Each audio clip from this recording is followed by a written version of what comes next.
Hello and welcome back to Bobbin's Minecraft Let's Play featuring the Hoarder's Delight mod pack by Nicole BW.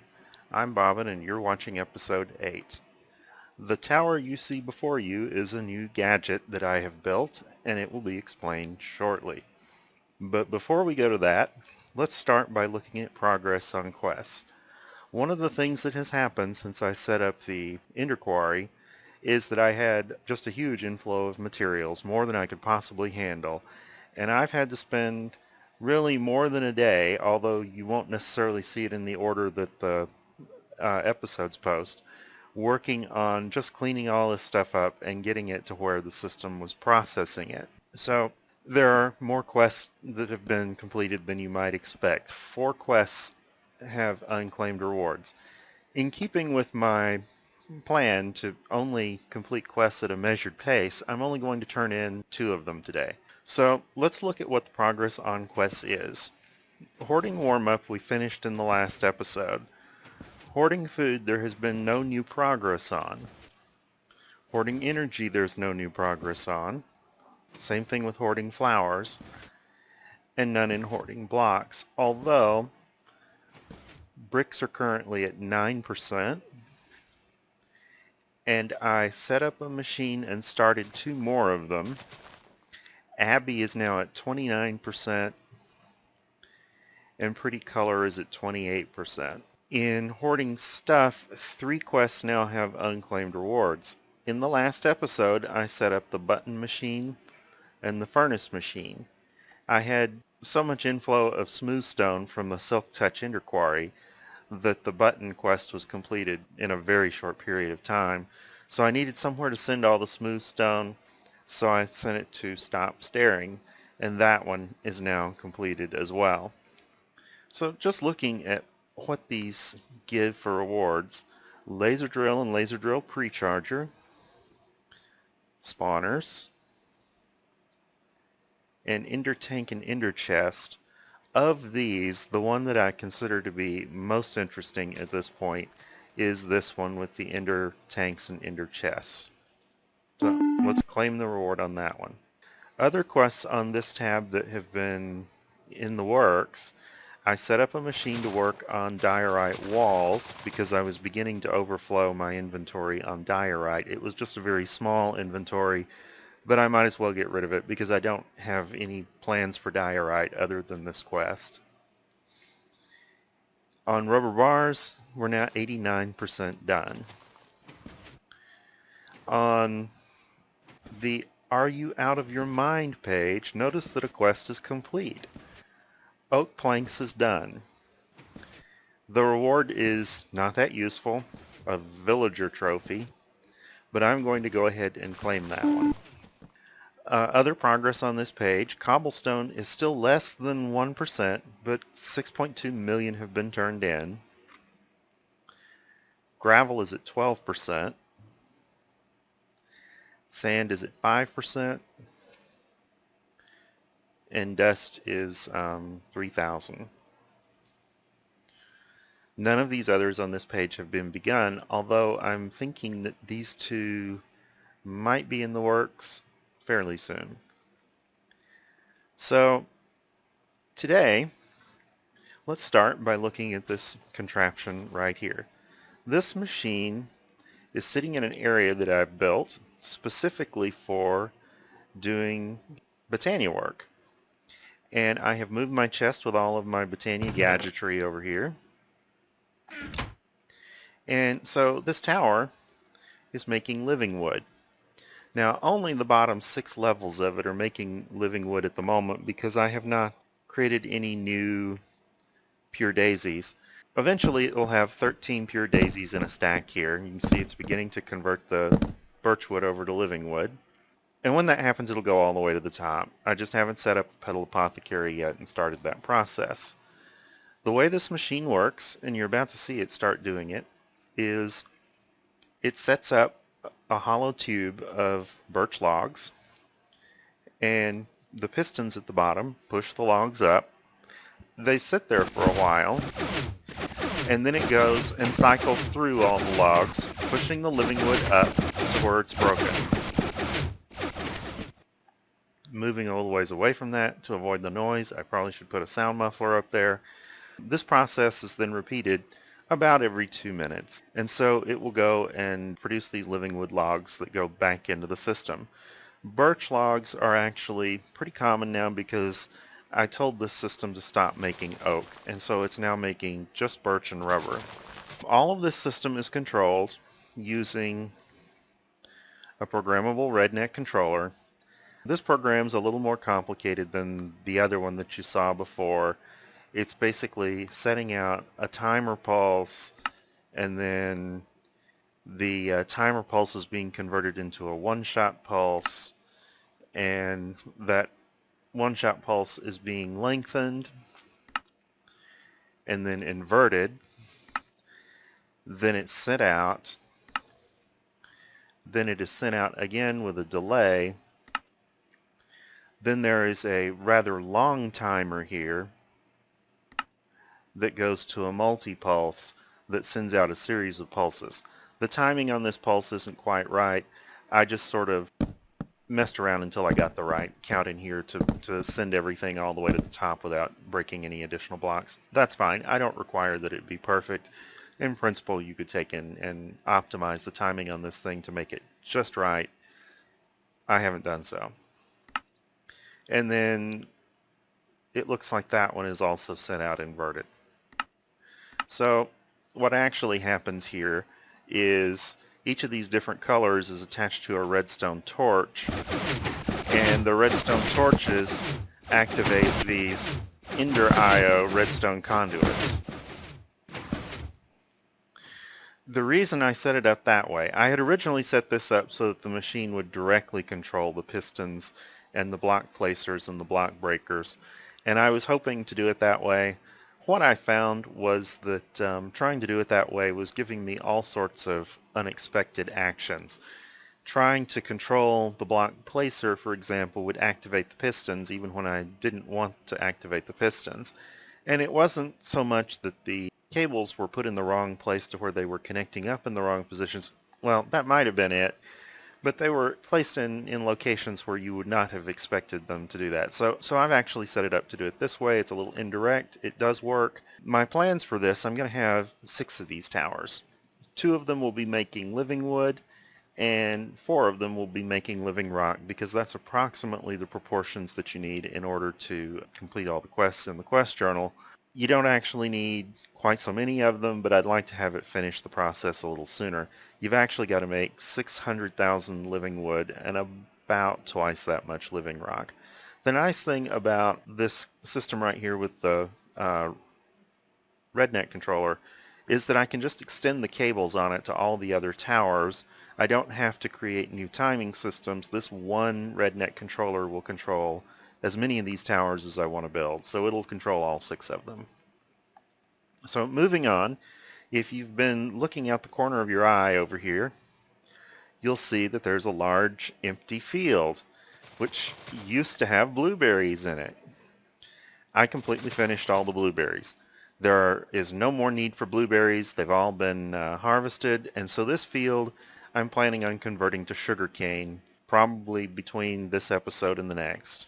The other thing that's been going on is I've set up a few new machines. I had to set up some new machines because of the huge inpouring of resources.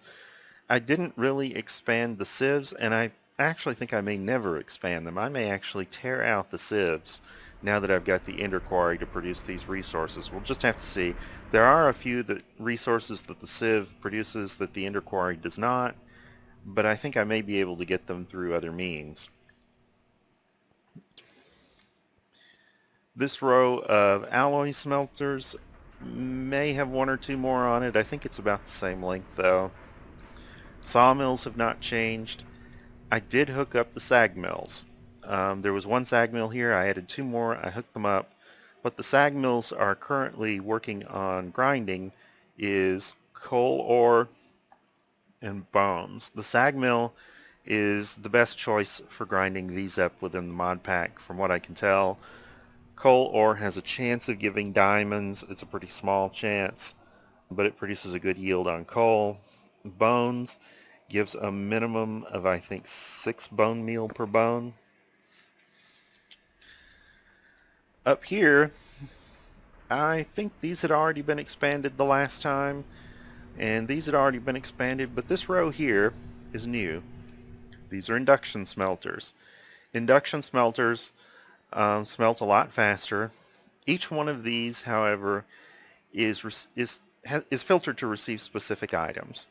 Sand and pulverized iron, sand and more pulverized iron, sand and tin, sand and copper, and so on. The last one is actually doing, maybe not the last one. Which one is it? This one. Sand and redstone ore. This particular combination gives a full block of redstone, so that's why I chose to do this one. There's a reason for taking and doing these this way. It is pretty fast to smelt, which relieves the burden on the alloy smelters below. They do have to be done in pairs because if we look here, there's a pulverized iron just sitting here. It won't actually process this until it receives the second one. When it receives the second one, it will smelt 2 of these into 2 iron bars. So there's no actual huge bonus on it. There is a chance of producing slag.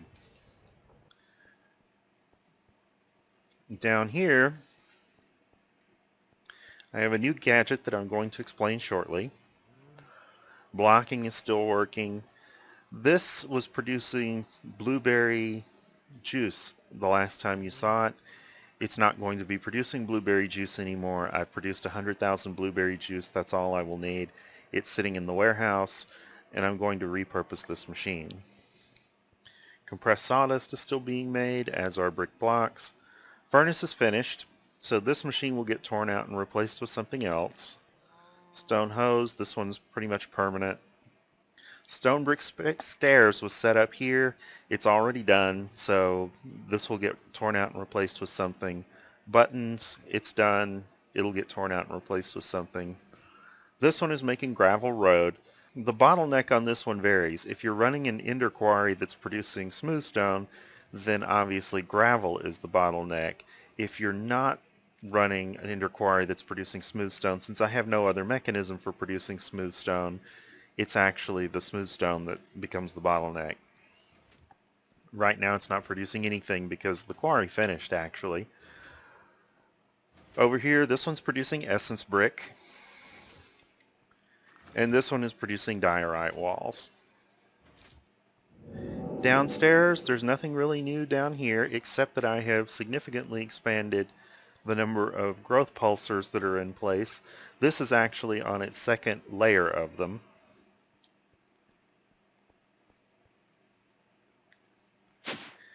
And then down here, the ender quarry finished and has been removed. There's a claim that the ender quarry doesn't mess up the world because it leaves everything all nice and green, and so it doesn't look very strange like a buildcraft quarry producing a huge hole in the ground. There's actually one little catch to that, and that is if you're in a cave, it looks very strange because it's all full of dirt. It's a cave that is nothing but dirt. So that's just an interesting little aside there. Let's see what is on the agenda today. Let's take a look at this machine right here. The next food quest that I'm planning on completing is my milkshake, which involves making chocolate milkshakes. Chocolate milkshakes involve a snowball, some form of milk, cocoa powder, and a juicer. And obviously the juicer sticks around. It doesn't get, you don't have to make all those juicers, just one will make all of them. So I'm going to need to set up some way to grind the cocoa beans. That's just combining cocoa beans in a mortar and pestle. And I'm going to have a way to make snowballs, which I already do right here. And then finally, I'm going to have to take milk and put it in some usable form. The particular form I'm going to use for the milk is going to be what's called fresh milk, which is this one. This stretches your milk by a factor of 4 because 1 bucket of milk produces 4 fresh milk. Alright, so why do I need this gadget to do that? One of the problems that I had with the quest generation, which was making the survivalist generators was that in this machine you can put an item on the top row and it will accept that through the green, and you can put an item on the bottom row and accept that through the purple. However, if there are more than 2 different items in the recipe, you don't have a third row where you can put it in, and you can't lock any of these, at least I don't think you can, to get them to not accept any items except a specific one. That means that if the machine ever gets in the state like the one I'm showing here, if it needs to combine more items, it's blocked. So if you have a combine that takes 3 items, you can take and put one of the items in the bottom, and that one will never get blocked because it will never go in the top. But if you put 2 items in the top, it may be that if you have one that's being produced a lot more than the other, like more cobblestone than redstone, then it may be that the whole thing will fill up with cobblestone, and then the machine will simply not accept any more redstone, and it will stop, and you'll have to come and manually intervene to get it started again. My solution to this, and there may actually be another solution in the mod pack that works better. I don't know of one though, and I don't need one because I can produce my own solution. If this mod pack had something like applied energistics in it, then you wouldn't have this problem because applied energistics will batch up all of the items in the recipe, and so that's fine. My solution to this problem is this gadget right here. And this gadget I am going to call, for lack of a name, an item flow regulator. What happens on this one is there are, in this case, 3 hoppers, but it can be extended out to a larger number of hoppers. And each one of these hoppers has a redstone comparator that will emit a redstone signal if there's an item in the hopper.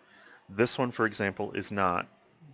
The comparator is not active, and that's because there's nothing in the hopper. This one, the comparator is active, and that's because there are a couple snowballs in the hopper, but if I remove the snowballs, you'll notice that this one is now inactive. I can put them back in, and it's active again. These little panels are part of rednet cables.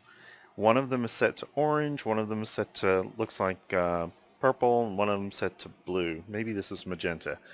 Anyway, these 3 separate signals come in, and in the rednet controller, I am looking at these 3 signals, and I'm using a NAND gate on these 3 signals, and I'm outputting on the downside. The reason for using a NAND gate is really the same thing as an AND gate, except that it flips the output. And what an AND gate does is it looks at all 3 of these signals, and if all 3 of them are on, then the AND gate sends out its signal as on. If any of them are off, then it sends out its signal as off. The NAND gate takes that and just flips it one more time, so that if all of them are, or if any one of them is off, then the NAND gate is sending out an on signal, whereas the AND gate would send off. And if all 3 of them are on, then the NAND gate is sending out an off signal, where the AND gate would be sending out an on. So that's a pretty long description, and it's pretty convoluted if you're not used to computer hardware or anything of that nature. If you need to review that, feel free to rewind the video and listen to it again. I know it was pretty quick. There's a redstone torch mounted on this one that flips that again, and that's why a NAND gate's being used instead of an AND gate. And when that happens, it will activate this redstone conduit here from Ender.io. The reason that I'm using this redstone torch approach is because these rednet cables don't seem to want to connect directly up to redstone conduits. That's fine, I don't need them to, so that just works that way. All of these item conduits that are connected to the bottom of the hopper are set to extract when they have a redstone signal. They're active with signal. The other thing on here is they have a speed downgrade so that they only push out one item at a time. So let's take a look at what happens with this. Let me pull some items out of here. I've got 6 snowballs, 6 fresh milk, and 6 cocoa beans. So in here we have fresh milk. and there are 36 of them. And in here we have snowballs, and there are now 8 of them. And here we have nothing, but I'm about to put 6 cocoa beans in. When I do that, this gate will turn on, which will cause this to send out a signal such that this redstone torch turns on, which will activate the redstone conduit, which means that these will extract items from the hoppers. If we put the cocoa beans in here, it's going to start extracting cocoa beans because this turned on, but it just finished, and so it turned back off. Let's look and see what's in the chest. The contents of the chest is 6 cocoa beans, but also an exactly equal number of snowballs and fresh milk. So what this does basically is it feeds items through at the rate that the slowest received item is received. So if I receive 1,000 of one item and 100 of another and 5 of another, it will feed out precisely 5 of each item.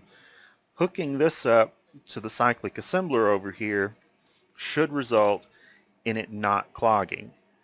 Now, there's a catch to that. When I say it not clogging, I mean not clogging for a very long time, because this system is not actually perfect the way that it's set up here. It's possible for it to send out maybe just a little more or a little less over the long term. There are ways to fix that, and I will be fixing it when I do my Botania flowers and when I do my Botania runes, because I will use this same mechanism, except that the program will be a little different. In the Botania case, we don't want a continuous stream of items. Instead, we want items in discrete pulses, so there will be a timer added to this to actually send the stuff out as needed. By itself, just a timer will work for crafting flowers. However, I will also need additional inputs from a runic altar to set this up to make runes, and so the program will get even a little more complicated in that case. But it will still be essentially the same device. A line of hoppers, a line of redstone comparators, and a line of rednet cables receiving signals that go in here that are processed in some way to tell this thing to output items. So with that long explanation, let's talk about what I'm actually going to do here. I need to set up one of these machines to grind cocoa beans into cocoa powder, and another one of these machines to convert milk into fresh milk. Over here, we will receive the fresh milk and the cocoa powder from here. Notice that although there are 3 hoppers here, I'm only going to be using 2. I can just alter the program a little bit to change that. There are a couple of different ways of doing it. I'm just going to change the program from a 3-gate NAND to a 2-gate NAND, and so one of the hoppers will just not do anything. The snowballs will come in from over here, and we'll have all of our stuff set up to make our milkshakes. So let me get the rest of that stuff over here, and I'll start setting up this machine. Okay, so here I am at the dairy, and I need to get milk from this tank back here up to the machine you see through this hole.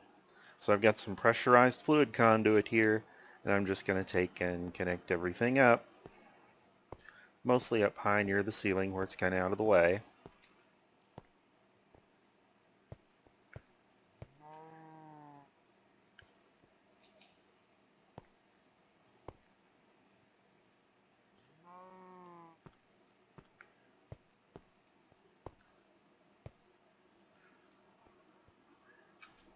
And I will set this to extract, and it should now be extracting, well, there we go. Got to do the redstone signal change. And so it's extracting out of this top tank. Maybe it would be a little better, ideally, you could use slightly more milk if you extract out of the bottom. Really, 16 buckets, no big deal. One thing I do need to do is I need to go ahead and collect a bucket of this milk in a bucket for purpose of setting up the recipes. And now I will go back upstairs.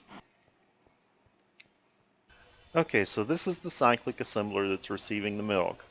It's set up to receive the milk in the bottom and send the output out the back. It does not care about a redstone signal. It will just keep going until it fills up the available space. But in this case, that's not going to be some infinite amount of milk. It's just going to fill a hopper. So let's start by completing the recipe here. And I didn't bring a schematic, so I'm going to have to go get one. Alright, I'm back with my schematic, so we'll put it in here. And I will set up the recipe to convert milk, represented by a bucket of milk, into fresh milk. Click the button, and the machine is unpowered, so it's not doing anything yet. That's fine, it will do something once I give it some power. This other machine, I need to change the configuration on, so I'm going to make it accept on the top and send the product out the back as well. And this one is going to be making cocoa powder, which is produced using a mortar and pestle and cocoa beans. And I will send that way. Now, in order to get cocoa beans to this one, I'm going to have to hook it up somewhere. And I'm also going to have to hook up some of this other stuff. I may need to think a little bit about how I'm going to do that. I do have an idea on it. It'll be just a minute. Let me go ahead and do some of the rest of the setup first, though. Over here, I have disconnected this hopper so that it doesn't receive any items, and I've filtered this one to receive cocoa powder and this one to receive fresh milk. The logic circuit on the inside has been changed to a 2-input NAND gate using the red and magenta, which corresponds to these two hoppers over here. The output is coming out the side here, and I want to go ahead and send the output over to this machine right here, where it needs to go in the side that's green, which is the top. And to do that, I don't want it running all the way up there, I don't think, because it might get mixed up in something else. But I do want it high enough that it's not going to cause a problem walking around the base. So let's just send it over like that. And this piece is extra and we can remove it. Now when the cocoa beans and cocoa powder come over here, I've got a blank schematic in there already. Let's go ahead and configure cocoa beans, fresh milk, snowball, and juicer. And that makes a chocolate milkshake. So the schematic is now set to make a chocolate milkshake. I'll just go ahead and unload those items in there. This one, what happened to the juicer? Oh.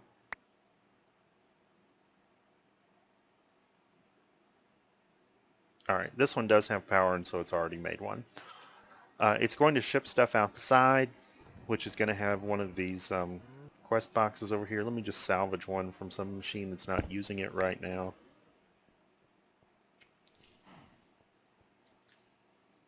I'm not going to put that down yet because I do want this one to stop when it is... This one will be triggered by a signal. So it doesn't go there though. It goes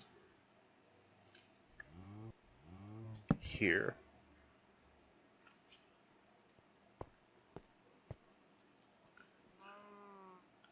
So set this up so that it only works when the redstone signal is high. And I think that will basically do it. Let's put down the box.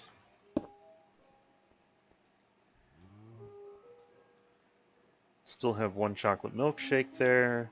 Let's select task on this and assign it to the machine.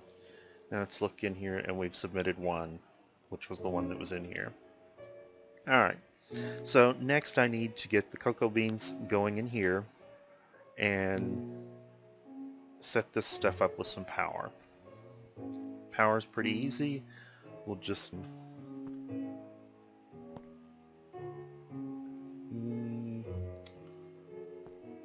I might not have enough power conduits here to do this, but if not, I'll grab some. Alright, let me go grab a couple of things I need and I'll be right back. Alright, I'm back. Let's finish this.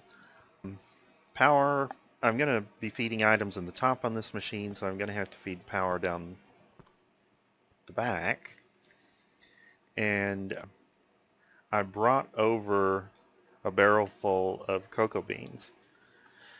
The barrel is locked to cocoa beans, so this will actually function as a filter without the need for a filter somewhere here. So I'm just going to put the barrel down there.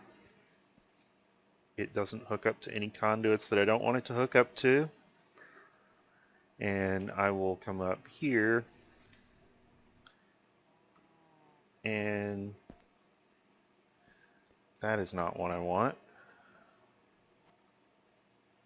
Got to be careful on some of this stuff that you don't connect more connections between the conduits than you really want.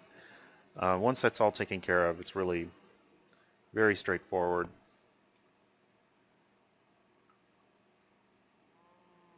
So we'll go up here, over here. So now I can send cocoa beans in here. Incidentally, I got a whole barrel of cocoa beans just from testing the cocoa field. There's more than a barrel of it actually. So cocoa's extremely productive and we will have no issues getting enough cocoa to make this product. So that's now hooked up, and let's see, we're making fresh milk. Oh, you know, this thing is not set up to automatically feed out of a barrel, so I am going to have to put something in between here. Maybe a hopper. Let's do that. I've got some hoppers over here in a very messy Steve's crafting workshop. Incidentally, one reason I'm not using the crafting workshop for all this stuff is because I want all of my production to be fueled by RF, and I was not able to find any way to fuel the Steve's work table with RF, so I'm just doing it this way. I don't really see any problem with that if that's how you want to run your factory. I mean, you can fuel it all with lava or coal or something like that. I'm just preferring to use the RF everywhere, so I'm using these cyclic assemblers. The cyclic assemblers are actually faster than Steve's workshop as well, so that's a nice bonus on that. Alright, so let's take and set this to insert here. And I'm going to have to run the power a little higher up. Let's see, like that. I can see that I got more